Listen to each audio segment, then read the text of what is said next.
Viti 2025 ka shërbyer si një vit transformimi për Policinë e Shtetit në drejtimin e zotit Proda. Reforma dhe angazhimi ndërkombëtar janë hapa drejt një Shqipërie më të sigurt. Pavarësisht sfidave, iniciativave për modernizimin, bashkëpunim ndërkombëtar dhe përmirësim të rendit publik tregojnë një qasje strategjike dhe proaktive të Policisë së Shtetit në vitet që do të vinë. Në udhëheqjen e tij, Policia e Shtetit është fokusuar në përmirësimin e kapaciteteve operative dhe profesionalizmin e punojësve të saj.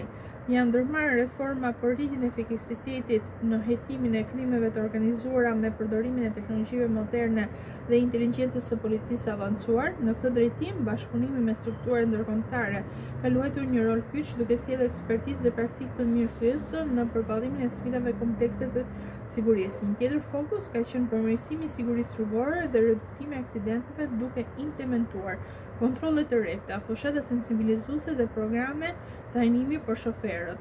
Këto hapa kanë synuar jo vetëm në zbatimin e ligjit, por dhe rritjen e vetdijes qytetare dhe përfshirjen e aktiviteteve të komunitetit të rendit dhe ligjit.